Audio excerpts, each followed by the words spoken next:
We're not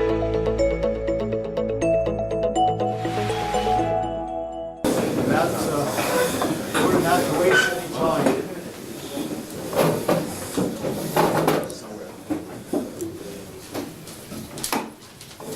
It's supposed to have with us Rabbi Ahron Lopiansky, who's come for a number of years and been a very significant contributor to the Torah of our time. So I just want to introduce him and thank you for coming.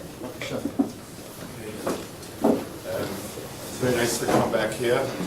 And one nice thing about Silver Spring is just to make sure you're behaving, they send a committee from the local community just to make sure that I don't say anything improper and so on. So we have Mr.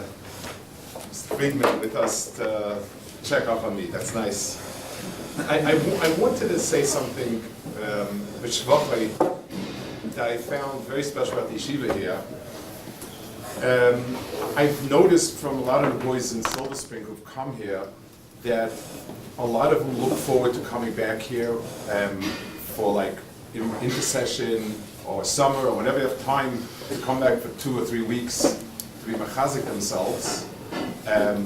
Also, when they're not here, they come to Beis Medrash and learn.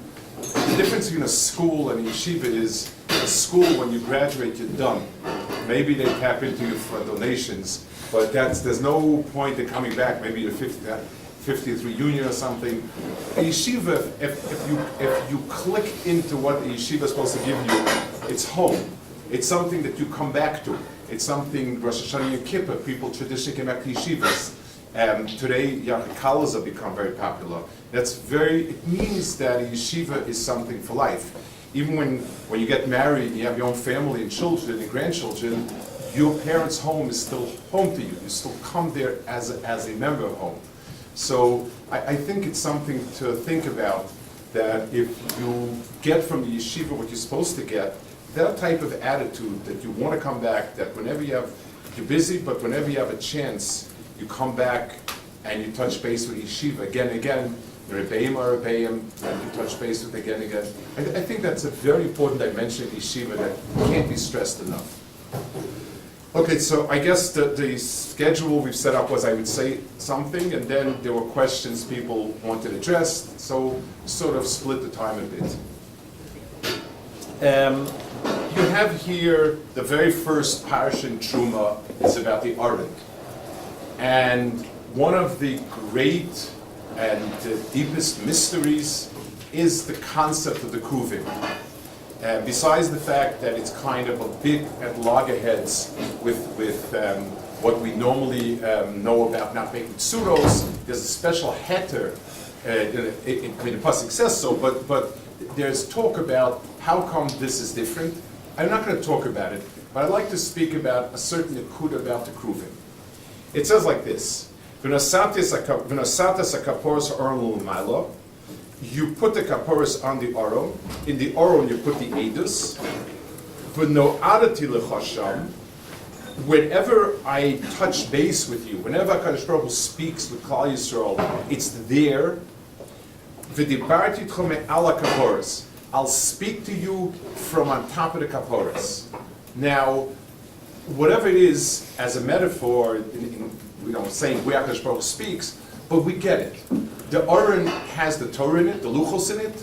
It is the holiest chayfetz that Kasol possesses.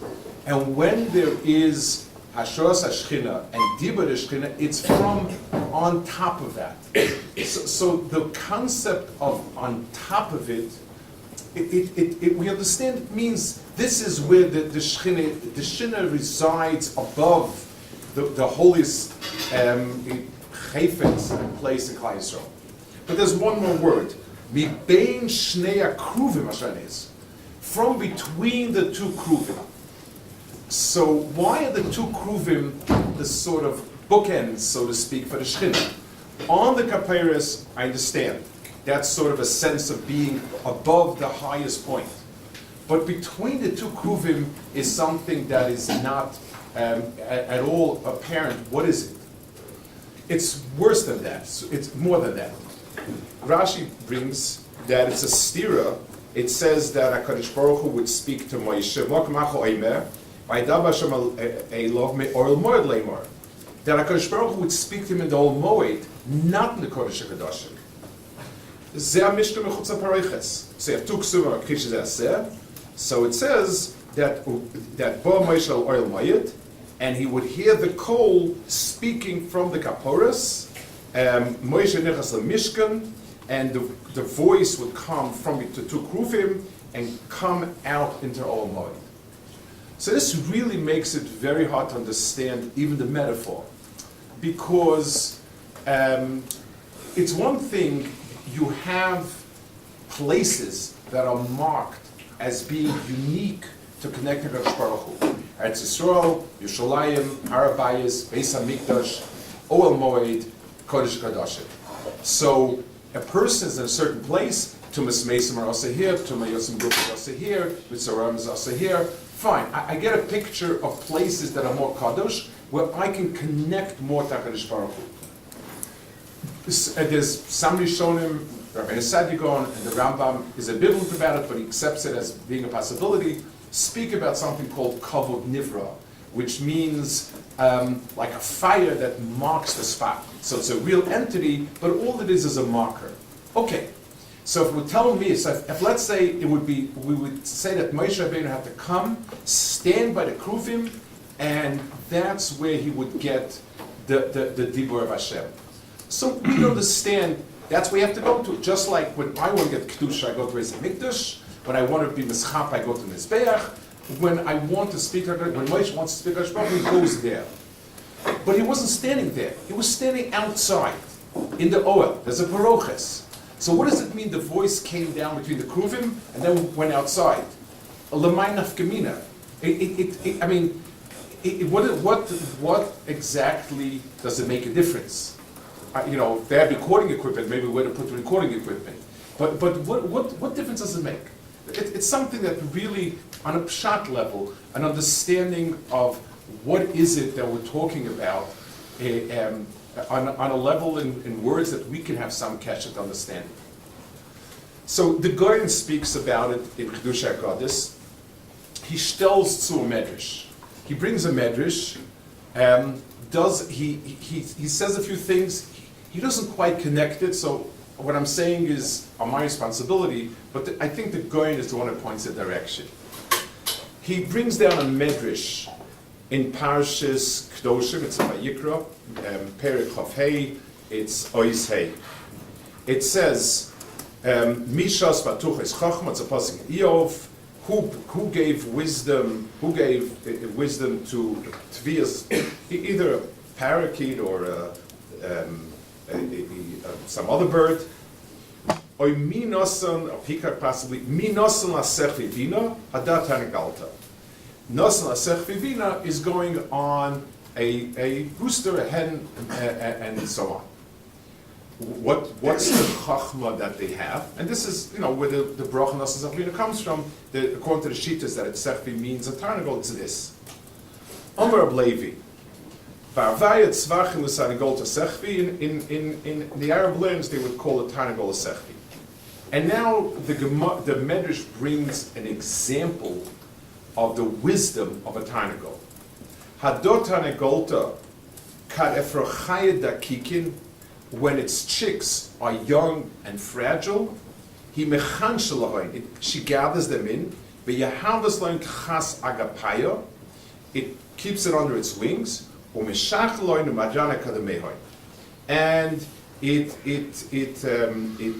feeds them, it paves the way for them, feeds them, and so on. In other words, it looks in the garbage for food and gives it to them. And when they grow up, so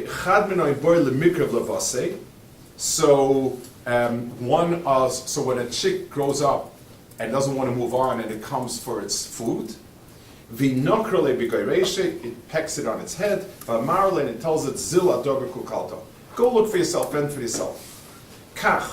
When Klal was in the middle of 40 years, the mon came down, the bear, so on and so forth. When they came to Eretz Yisrael, Moshe told them each one needs to do it on his own. That's the medrash. And the Goyen compares it. And the Goyen says, the more somebody is young and helpless, the more hashgach there is, I guess along the line of Shem B'Sayim Hashem, and the older he gets and the more he can stand on his own feet, he's less and less hashgach. That's what the Goyen says pretty much. He leaves, it doesn't clarify exactly, so what is Chazal telling us? What does the Goyen want with this? He says the word kruv is like the Gemara says kiravya, it's like a baby face. So the kruvim represents some sort of baby face, and that's what we have there, and that's why the Hashgacha keeps something along those lines. Not the Goyen, whatever he feels you can do on your own, like this time of Golta. Whatever he figures you can do on your own, he pushes you to do on your own. So the Goyen here, I think, is explaining a very, very fundamental yesod in Ruchnius, and it's really, in a certain sense, a Briach HaTichon, in a certain tension in Torah between, on the one hand, Torah is given for us to understand. Torah is given for us to know.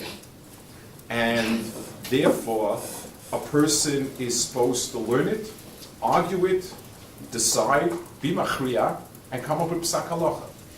And he's supposed to stand on his own 2 feet. Lo b'shamayim hi.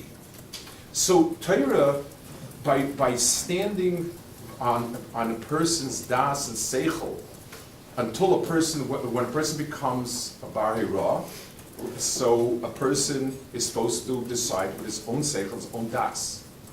But at that point, he in a certain sense, it's over with. There's nothing more coming. So the Goyen says, every person needs to have 2 layers in himself. His innermost layer is still a child, because wherever we're holding in Chachma, as far as we've climbed up the mountain, we are somewhere, and we are way beyond, way before the peak, no matter how far we climb. So in a person himself, you have the part that he's accomplished and has become his and stands on his own feet. And then you have the part that is the same young child in quest of knowledge, understanding that he knows not and needs to have input. So I think what the Goyen is saying is, Klal Yisrael has in itself, Zacharti lo chesed nurayach is talking about the relationship, but it's also talking about the mental state of a person who knows that he knows nothing. And now he is looking up to Shemayim to hear, to know. And the kuda of that needs to always be preserved in Klal Yisrael. So the kruvim are the tzura of Klal Yisrael, like a gomel, a child who's nursing on his mother. There's a nekuda, the most pnimistic nekuda of Klal Yisrael is a quest for more chachma with the understanding that they don't know yet. So on the one hand, as the child grows, in the part of the child that is grown, and the part of the child that is already mature, who expected to fend on his own, he's supposed to come up with the answer on his own. And then there's a part of him that is always looking. And in the chelik that you don't know, you're like that child. The problem is, sometimes we mature, we forget that there's a lot more than what we understand. And once that happens, it dries up. It's really, this is the integration of Torah Shebiksav with Torah Shebal Peh. Torah Shebiksav is revealed Chachma. It's a Dvar Hashem. Torah Shebal Peh is the Chachma that we've extrapolated and we've come to understanding by using our Seichel and only our Seichel. So Torah Shebiksav and Torah Shebal Peh are very different. One is Koyam Hashem and one is Amar Yehuda or Rabbi Yossi. The Orach Chaim HaKodesh says that the reason why the Gemara puts so much emphasis on Darshing Psukim when really sometimes it seems as if the halacha is psuka anyway. We know what the halacha is, and the darshing of psukim seems to be somewhat belabored. And the Archaim HaKadosh says, he brings the Gemara of Akiva, there was koshek sorim to the Isius. He says that Ikar Avodas Adam since Matan Torah is to keep the bond between Torah Shabbat and Torah Shabbat Peh. On a more pneumistic level, it means Torah Shabbat is Dvar Hashem Shabbai. Torah Shabbat Peh is my thinking and my insight. And I need to constantly couple them.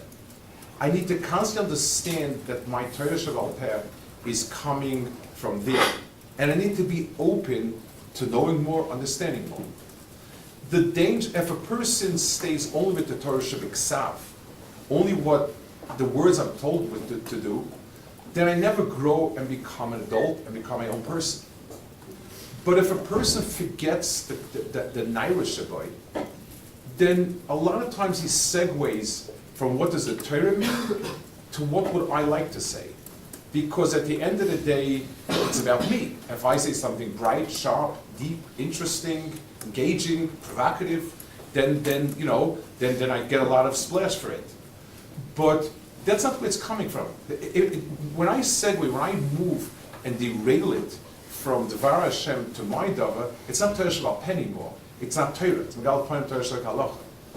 The real kesher is when I spend my time using my Seich and Das, asking myself, what is really the halacha? What does the pasuk really mean? What does HaKadosh Baruch Hu tell us? And it has to be tremendous honesty, because it's not always what we want it to be. It's not always what we would like it to be. We have to be honest. So Torah it demands a tremendous tension of two almost polar opposite kochos. One is a total need to rely on my seichel and das machrir halacha, and it needs a total hizbatlus, the Dvar Hashem, that I honestly say to myself, I'm starting with ground zero. What does it say? What does it honestly read? What do the rayas show? And so on. So the kruvim are the extraordinary nekuda of Klal Yisrael as a yonik, as someone who's still ready to receive and open to understand and so on. I mentioned a few times years, a person I was very impressed about a certain thing. Rav Wolbe was on a big mashkich Bali Musa and so on in the yeshiva world. He was a Talmud of Rabbi Yerucham, and Rabbi Yerucham was his Rabbi, and wrote a book about him, and everything was Rabbi Yerucham, and this was his life. At the age of 60, he chanced upon a footnote. And he really felt this is another chelik of Torah that he needs, and he wrote a second sefer saying, well, this sefer was written with the influence of someone else also on me. And I said to myself, at the age of 60s, when you basically finalize your retirement plans and write your memoirs and make aliyah, if you haven't done it till now, that's usually what happens at 60. Here's a person who said, wow, there's another chelik of Torah that I wasn't open to, and with the same eagerness of a 16-year-old. That's somebody who still has a nekuda of that kravya, like a child. The pneumius of a person, no matter how sophisticated and smart and accomplished he's become with his seichel and das, the real kodesh of a person is that open child who, in his own mind, is like tabula rasa. In his own mind, he's a blank slate, waiting to hear more Torah, a new Torah, a Dvar Hashem. That was the point I wanted to speak about. And now, so I was given these questions, and we'll discuss it, and it's open. I mean, the point is not for me to read the questions and to just add to a drasha. If the oilam would, we can talk and back and forth if you like. The first question is, the Rambam, according to the common understanding, believes there is a correlation between the level of tzidkus one has and the level of hashgacha receives. With this in mind, how and in what way are the tefillos of the Hamayim Am effective? Does their level of tzidkus inhibit their tefillos from being accepted in any way? So I think I'd like to broaden this point a little bit. Somebody who speaks about this is the Akedah in Arichus in the following way. The Chazon Ish used to be very annoyed with Darshanim who took a Chazal and built an entire Shita on a Chazal. He said, just like in Halacha, we have to go through an entire Sugya, in Agada it's the same. So for instance, if someone says like if someone is koyes, he's like being over avodah zarah. You can't build on that alone. There are many Chazal that pass, and you need to get the sense of it from all the Chazal. The Akedah speaks about, Chazal speak about mazel. Chazal speak about ashkacha. Chazal speak about schusim. Chazal speak about tefillah.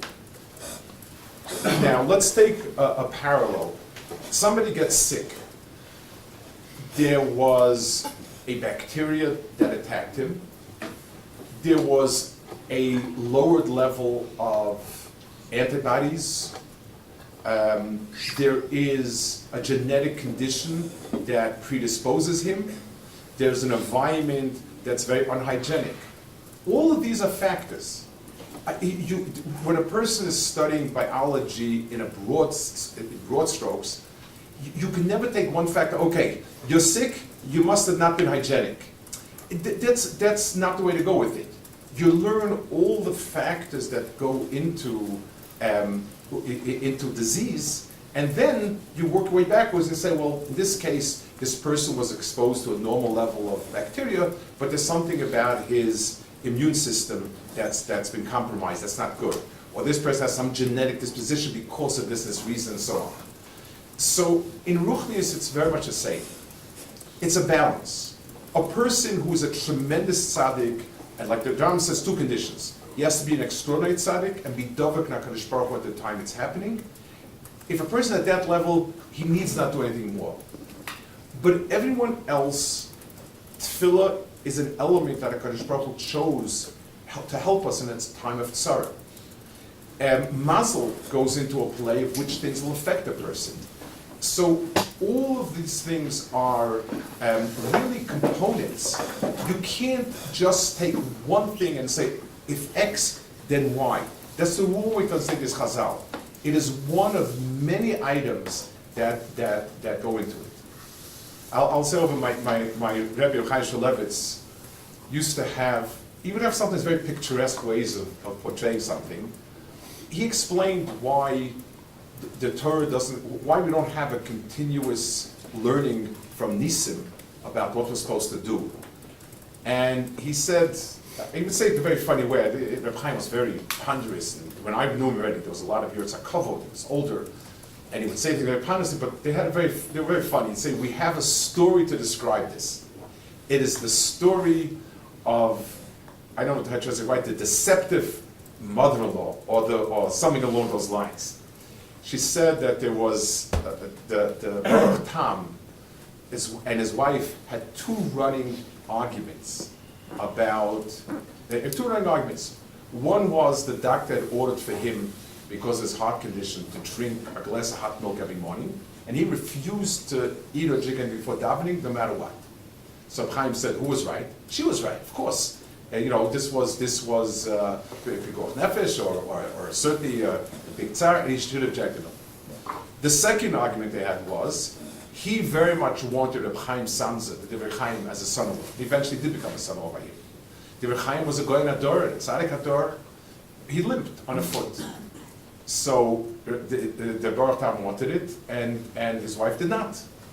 Who was right? So Chaim said, he was right. I mean, you talk about the Divrei Chaim, this was the giant of the generation, and the Mela, one day she was bringing milk to him in the morning to try to get him to drink. She slipped, she fell, and broke her foot. So she said, my husband is right, he shouldn't be drinking any milk before that. So Reb Chaim said, in order to learn the lesson, you need to have chachma. In other words, it's the same way like when you see a disease. What the disease is, you can identify, what's the cause of it? If a person comes in with an erratic set of symptoms to a hospital, if it fits a neat case, then a computer spits out the answer. But if it's strange, you have to start thinking the combination of things that could be happening into causes. So I would stay away. Tefillah is something that helps. Tefillah is something that Kadosh Baruch Hu wants from us. how HaKadosh Baruch Hu works, all these factors, all these different chusim, that's HaKadosh Baruch Hu's.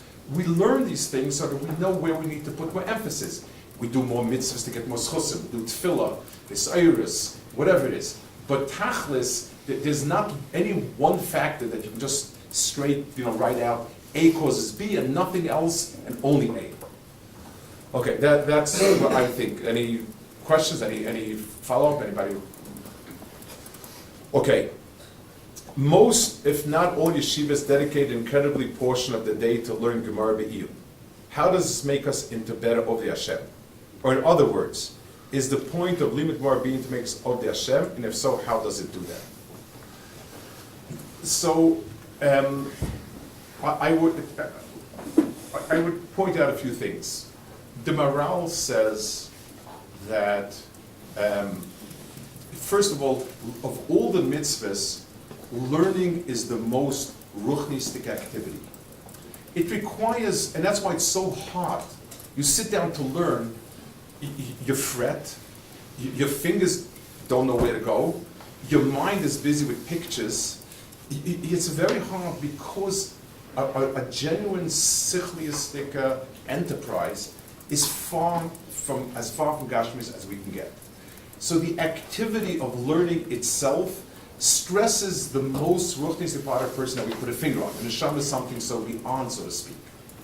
Second, if we're learning with a modicum of lishma, then what we're learning is, what does HaKadosh Baruch Hu think the right thing to do in this case is?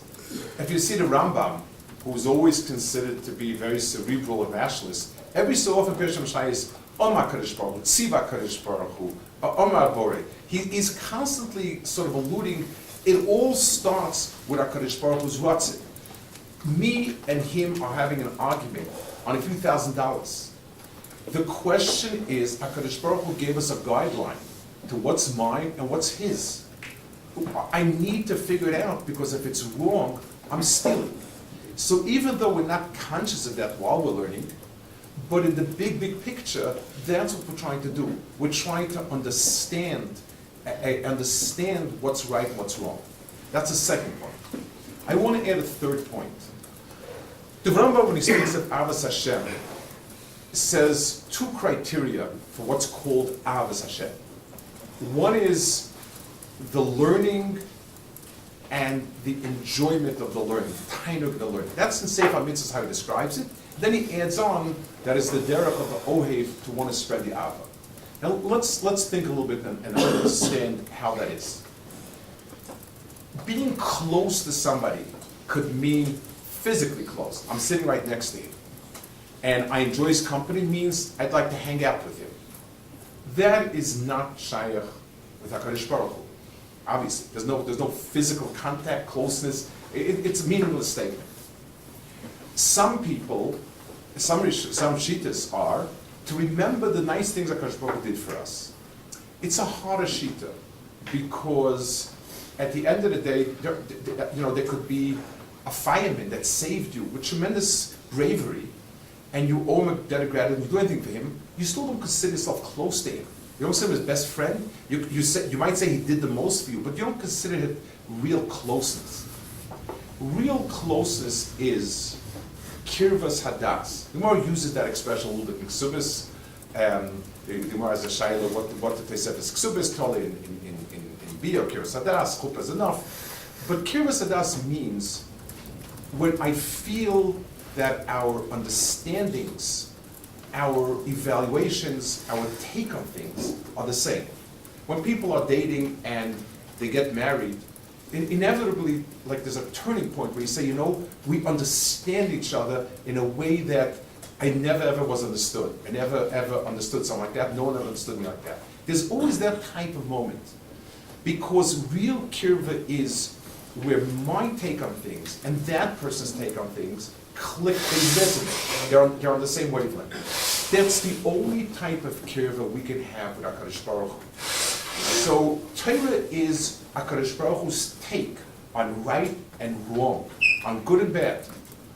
And it's a struggle for us as we learn the halachas, as we understand it, as we get into it, as we're osek in it.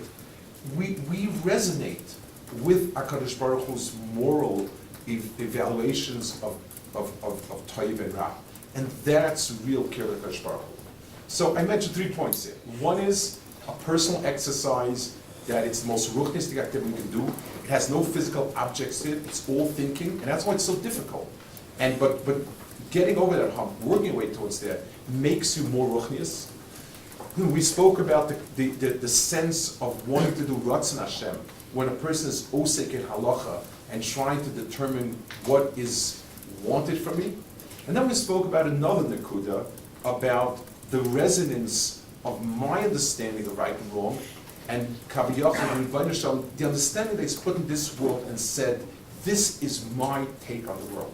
When a person's mind and instincts resonate with it, he's close to HaKadosh Baruch Hu. That's is how I would define it. Okay, good. 3, do you show me the pick? I must be getting them right. I guess do you show me the pick? Do I get a prize, Rabbi Ryan, for being right on all the answers?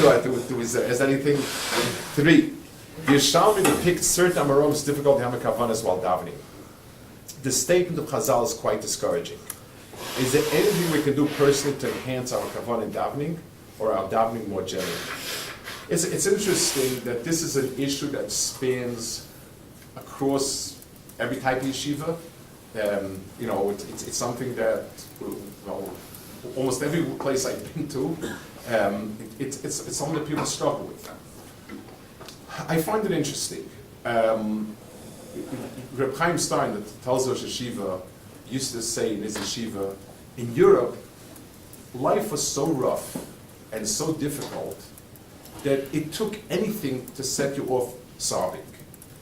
People, there were always gzeiros hanging over people. Money was in terrible short supply. It wasn't just a question of money for some extra trip. People didn't have meals. They had to skip meals occasionally. People had clothing was threadbare and everything was a hassle. People sat around long and not married. Everything, people had a lot of stress. And it took almost nothing. A Yom Kippur, an Elul, a Shavim Tap, something happened and everybody, it would just pour out. It was waiting to pour out. Today, Baruch Hashem, we have a relatively, I know everybody thinks they're overstressed, especially in the yeshiva as demanding as over here. I'm sure everybody feels very, very stressed. But we don't have that type of existential threat and stress that we had. So I think HaKadosh Baruch Hu wants us now to start reaching into a deeper recess of ourselves and trying to bring out emotion from a deeper place. I think that's an insight of our door. I don't know how many people here enjoy reading something like poetry. Something like beautiful writing that's, I don't know how many people really enjoy reading anymore. I'm not even sure of that. But the deeper regesh is when a person focuses himself and tries to think about things and is moved by words that express deeper feelings, deeper thoughts. How many people have ever found it have found it meaningful to sit alone somewhere with a novel, with a Tanakh, taking prakim that are especially moving, and saying them quietly to themselves and living through it. It's an experience that once you experience emotions that are hidden in words, and especially Tefillah, Tehillim, they're made for that. They're made to express emotion rather than information. And it used to be where we were just waiting to explode the emotion. Baruch Hashem, we don't have those hardships, but now we have a challenge of doing it. It takes a person to be misboded a little bit, and I'll add the thing at the close of the media and everything else you have in your pocket so that you are misboded actually, and resist the temptation to take a selfie or anything else, and sit between yourself and your Rebbe Shalom, and learn or read something that you felt haftorah, that you felt moved you especially. And I want to tell you a personal experience, an epiphany I had a few years ago. I was being said for something that I had done dozens of times. And I came across at a pasuk by Yosef and his brothers, and he said, don't worry, and for some reason, it triggered in me a picture.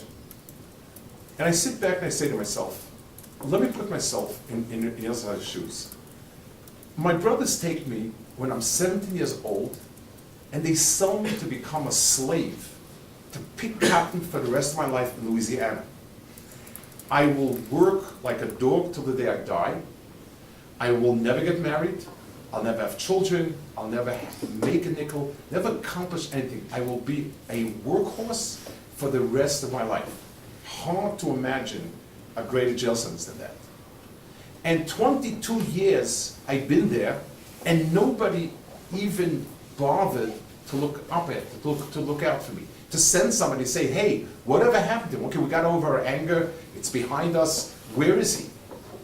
22 years, as far as they're concerned, I'm picking cotton and being beaten by a slave master in Louisiana. Hot cotton, picking cotton under 100 degrees sun, and that's it. That's where I am. And they're here in front of me. And for the first time, they actually are frightened out of their wits.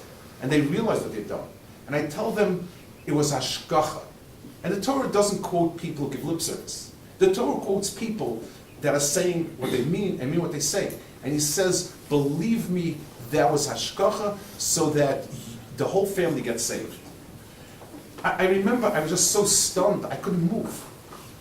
But because for whatever reason, I had actually bothered to pay attention to the words and to the scene that was in front of me.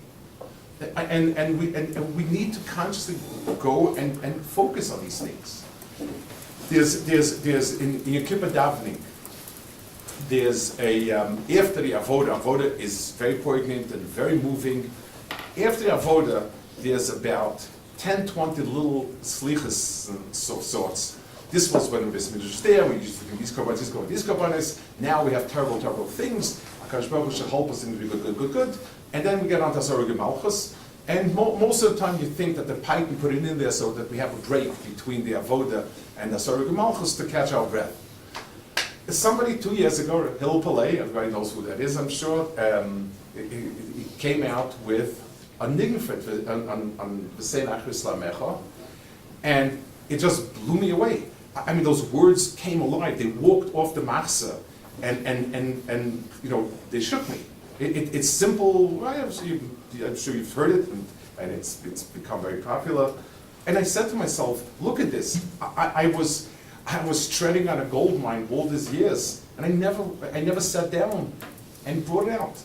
I would say to take a niggun that you feel evokes feelings in tefillah, and sit quiet with yourself, and say a psukim of Tanakh with a niggun. Say kedusha to yourself, obviously the way you're allowed to say it without shame and so on. Once you get into the habit that those words trip emotion in you, and you say it slowly and focus on it, you don't have to put kavanah in, but once you sensitize yourself, the words should sing in you. And hopefully, if you need to put effort, you need to devote some focus on it. But if you do it, then Be'ez Hashem, I believe you can at least begin to get a sense of what could be Kabbalah and Tefillah. For a large percentage of Talmidim in Yeshiva this year will soon move on to some form of university college environment. What preparations can we do now while in Yeshiva to help us cope with the ensuing problems of the future? I can't resist saying I just published a book on it, and for a special discount for Gush Talmidim, you can order it online and get it. I don't know if they're almost familiar or not.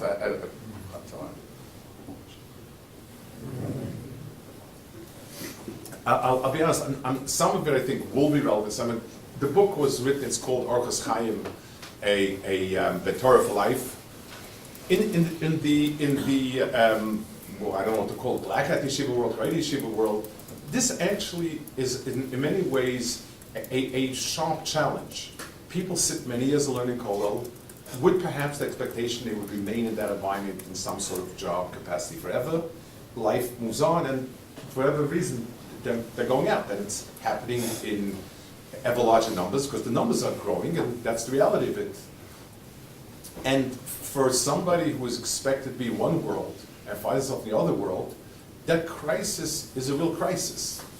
And you know, it's a crisis of trying to reconcile different shittas and hashkafas.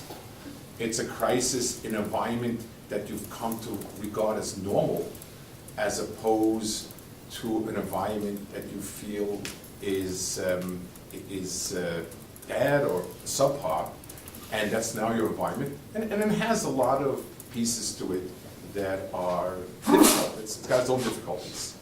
And you know, and that's very different than somebody who spends a year or two, even 3 in yeshiva. It's very different in terms of just the amount of time you spent and what you're anticipating. Are you anticipating moving on or not? I think the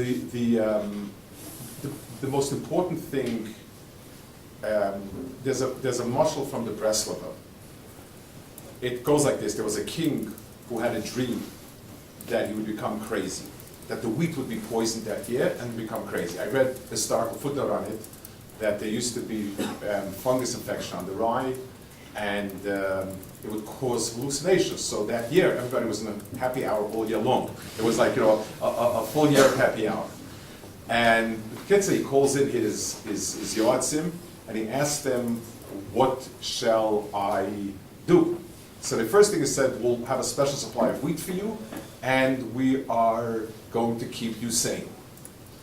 They came back to him a day or two later, and they said, no, that's not good advice, because a sane king cannot rule over an insane nation.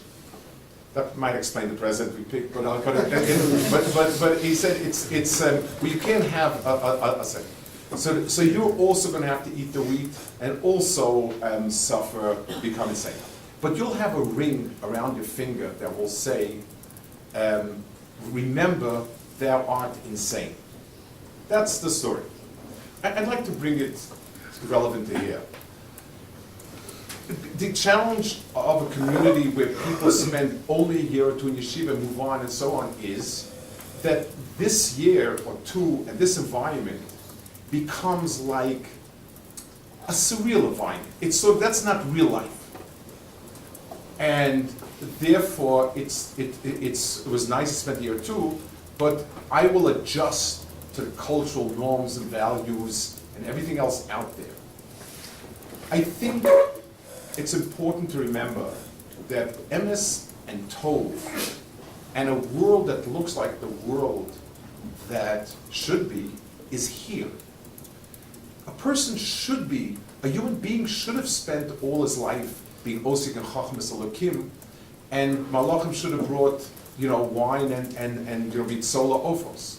It's because we've sinned, and HaKadosh Baruch Hu said we must be part and parcel of the very physical world. But ruchnius is a mainstay. And first of all, understanding that society around you takes a toll, understand that not being like society 100% is probably the most important thing. Havdalah is important. You make a cheshbon how much insane you have to be and how much sane. But you need to ask yourself, how much do I need to be like other people to function in whatever environment I am? And how much am I different? As a Jew, I'm different. I need to be marked as different in a positive way. And you know, what they don't understand, they don't understand. But I need to understand. And I need to reconnect back again and again to a yeshiva or a very ruchnistic environment for that reason. If it's the time that I'm going to a beis medrash to learn, it should have a beis medrash atmosphere to it. It should be closed. Closing cell phones, smartphones, whatever, it's not just that it shouldn't disrupt. It's a makkah that your emerald is kaddish. That world does not exist here. It exists there. And I'm coming here to recharge. In yeshivas, in many yeshivas, become very popular to do yarchakala. And people have said, I've heard from many people who came, that they get a tremendous amount just slipping back into yeshiva mode. And what I spoke about, where I came beforehand. Understand that a yeshiva environment is the real environment. It's not like university is a preparation for life. So engineering school is a preparation for being an engineer, but that's it. This is very different. This is the makom. This is the makom unika. This is the kruvin. You need to go outside and do what you need to do. But there has to be a place and time and space to connect. Shabbos Yom Tov, those are points I make in the book. It's always being able, and to gain that perspective. The level of Shmiras HaMitzvos in the yeshiva, the level of understanding halachas like a yeshiva, the level of people's kedusha and interaction like a yeshiva, that's the emes world. Everything else around is a compromise. It's what has to take place because the world is different and we need to be able to fend. But understanding that, to start understanding that now, and to always making sure that we touch base with the place that's really safe. To get that sense of what's emes and what's not is the most important thing we can do. One more question here. There are many tchumei Torah. Of them, machshava takes up a major chelik. If one wanted to build up his own machshava, what sfar would Rebbe recommend for him to read and in what sequence? So, I have 2 or 3 comments on this. First of all, the problem, I guess the challenge with all of machshava is, it doesn't have a real inherent discipline the way Gemara has. Gemara is a logical yes, no. Does it make sense? Do I have a kasha from it? Do I have a raya to it? An argument in Gemara, in halacha, it has a certain rigorous discipline. So there are different approaches and different ways of understanding, and some debate whether this svara holds or not. But it demands of you. The Gemara is constantly asking, how can you say this? It says differently. The Gemara doesn't say, well, I feel different about the issue. None of that exists in the Gemara. If there's a brisa that says not like you, it's back to the drawing board. Something's got to give. There's a certain rigor, and that's why when the Haskalah started, the Rabbi Yehuda notably, he withdrew his Haskama for something, and he said he will only give Haskama a sfarm in the Olam Haggadah to people who are also accomplished Talmidei Chachamim in the world of halacha. Because then he feels these people are coming from a solid base. So first of all, you need to balance, achieve a balance between the part of Torah that demands accountability, and it's not what you would like to say, but what it says, and what can be proven, versus what can be disproven, and so on. So having a firm anchor is one. 2, you need to pick up a derech from somebody. It's hard for me to imagine any serious firm, not a Maral, not a Nefesh HaChaim, many more of those firm, not a Moreh Nevuchim, none of those firm, could a person conceivably just learn on his own? It's like just like Reb Chaim al Rambam. It's very hard to imagine somebody could have picked up on himself and just learned it from the words. So you want to hear from somebody who you feel is accomplished Talmid Chacham, and in this area also. 2, Rav Hutner writes in his introduction to his Sfarim that this chelik of Torah is where Psak Halacha and the actual Kiyum Mitzvah are sort of 2 separate things. I could decide that halacha is like this and I could not do it. In the world of what we call machshava, the broad world machshava, over there, your maisim and your machshavas are very closely aligned. You have to feel that this person is solid. He's balanced. He has gravitas. He's a person that you look up to as a person. Then his insights and his thought carries that. If you have issues with the person's personality, then somewhere along the line, his take on Torah, which is expressed in machshava, are going to be problematic.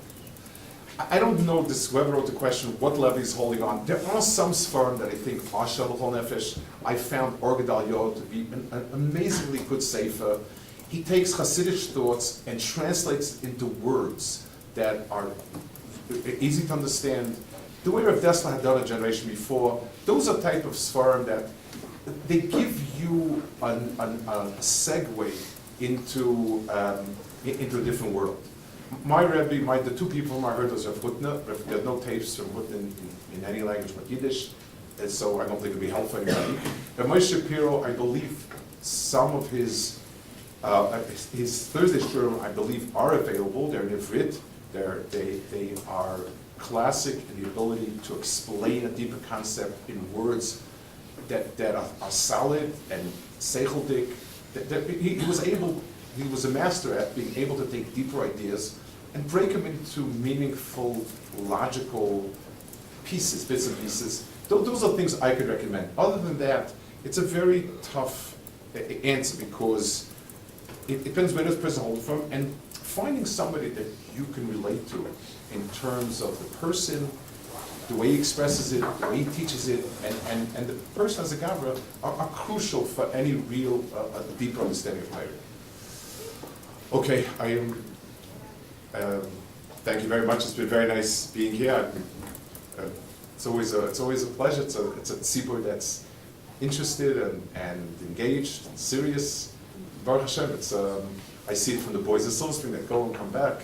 It's always a pleasure to see the transformation that happens. And Bez Hashem, you should be matzliach and keep growing and steiging. And if you get engaged in the right way here, Bez Hashem should last with you a lifetime. Okay.